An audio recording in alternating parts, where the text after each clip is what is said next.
Bienvenue dans votre rendez-vous Histoire vraie, les notaires vous racontent. Je suis Caroline Nogueras.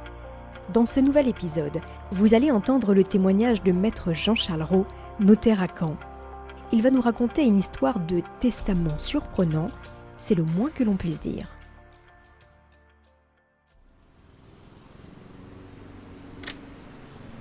Bonjour maître. Bonjour Caroline. Bonjour. On va s'installer si vous voulez me suivre. Je vous suis. Tout de suite ici. Fermez les portes. Dans un bureau feutré, où il fait bon. On s'installe ici ? Entendu, asseyez-vous là, je vous en prie. Ça se passe à Paris, plus exactement en région parisienne, dans les Yvelines. Dans un dossier, j'ai rencontré une famille à travers plusieurs dossiers. Tout d'abord dans une succession où j'ai rencontré donc le père, donc qui s'appelait Jérôme, le fils Olivier et la fille Christiane. Et c'était une famille tout à fait atypique, étant donné que le père avait beaucoup d'argent, artisan. C'était un gaillard, c'était une personne qui avait toujours combattu. C'était un homme intelligent, mais aussi un trait de caractère pinailleur et même compulsif. Et il était, comme beaucoup de personnes qui aiment l'argent, un peu avare. Et ce qui lui faisait l'obligation, c'est qu'il s'est coupé avec une partie de sa famille depuis le décès de son épouse. Et les seules relations qu'il avait avec ses enfants, c'était financières. Et je me souviens tout particulièrement de son fils, qui passait son temps à sortir, avait beaucoup d'argent. Il vivait dans le luxe. Je me souviens encore quand il arrivait à l'étude, il avait des voitures rutilantes. Mais c'était l'argent qu'il ne gagnait pas, mais qu'il dépensait très facilement. Et sa sœur, complètement différente, comptable, qui se réalise qu'à travers les chiffres, qui se réalise qu'à travers son métier, qui ne dépensait pas du tout d'argent et qui comptait son argent. Un jour, son fils m'appelle, il me dit « Écoutez, voilà, mon père est décédé ». Donc on a toujours un moment où on doit présenter ses condoléances vis-à-vis du contact, on ne sait jamais comment véritablement réagir. Et il m'a dit « Voilà, mon père s'est suicidé ».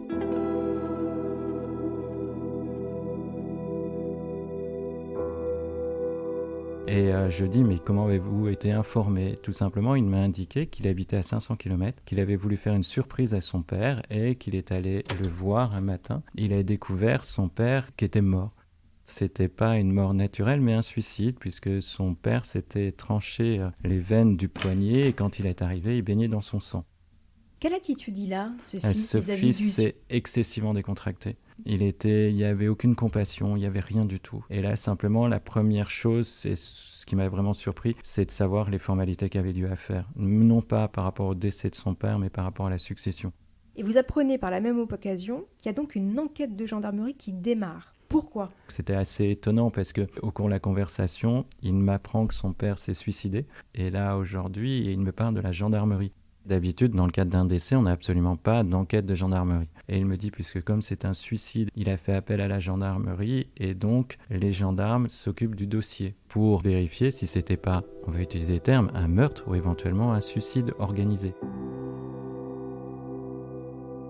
En fin de compte, la gendarmerie a toujours validé le suicide. Et moi, il m'annonce qu'il y a un testament. Et le testament, j'étais très surpris parce que quand on a un testament, généralement, il est dans le coffre de l'étude ou chez un notaire ou chez les clients. Et en fin de compte, le testament était à côté du défunt de Jérôme et le testament baignait dans le sang de Jérôme.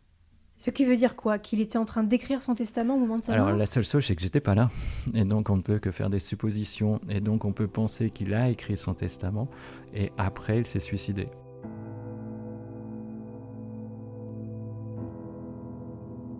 Le testament est une pièce à conviction. Quand on a un testament, généralement, on fait un acte, ce qu'on appelle un acte de dépôt dans les meilleurs délais. Mais là, aujourd'hui, n'ayant pas le testament, il a fallu que je me rapproche de la gendarmerie.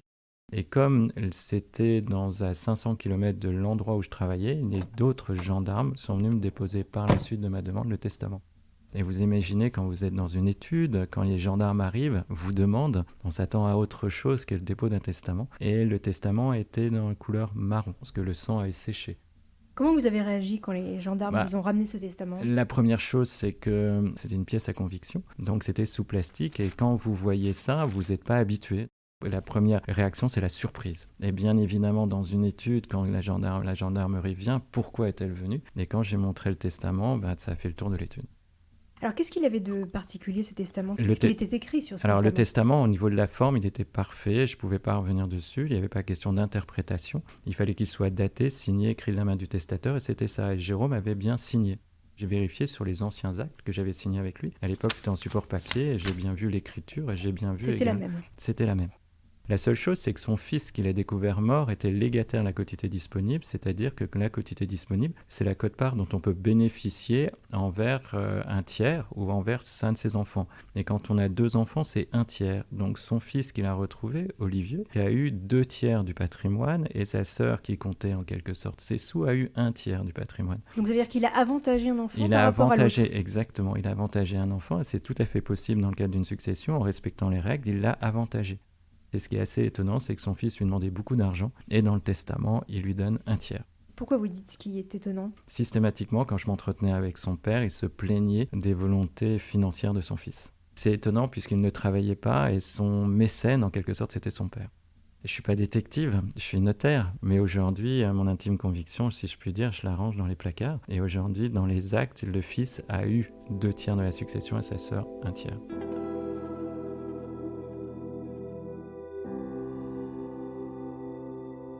Il y a quand même une chose qui pose question, c'est comment la fille a réagi. La fille n'a strictement rien dit, c'était froid, je revois encore les rendez-vous, c'était froid, glacial. On sentait qu'il y avait une agressivité entre eux, mais c'est comme, vous savez, on parle souvent de secret de famille. On ne sait pas ce qui s'est passé dans cette famille, mais entre eux, il n'y avait rien du tout. Le patrimoine était conséquent, dans une succession, on doit déposer les actes dans les 6 mois et payer les droits en temps et en heure, sinon on a des pénalités. Et j'ai tout vendu, une partie du patrimoine, et on a réglé les droits de succession dans les 6 mois. On a fait un partage et les enfants se sont entendus. Vous voyez, on a même partagé les véhicules, on a tout partagé, mais c'était étonnant ce que la sœur, qui aimait sincèrement l'argent, elle n'a pas eu d'avantage par rapport à son frère. Et le plus surprenant, c'est qu'elle n'a rien dit. En tout cas, dans mon bureau.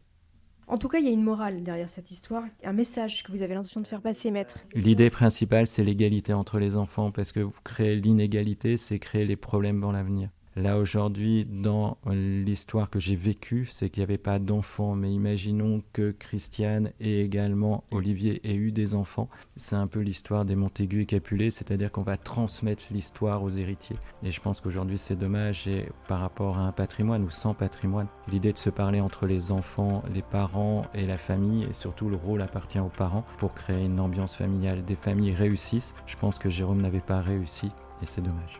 Merci beaucoup pour votre histoire. Merci. Merci d'avoir écouté cet épisode de Histoire vraie, les notaires vous racontent. Dans votre prochain rendez-vous, c'est maître Céline Fourquemin qui prendra la parole. Et si un trésor se cachait au fond d'un jardin, c'est l'histoire qu'elle vous racontera. Mais en attendant, n'hésitez pas à laisser des commentaires à vos notaires de Normandie sur vos plateformes d'écoute préférées.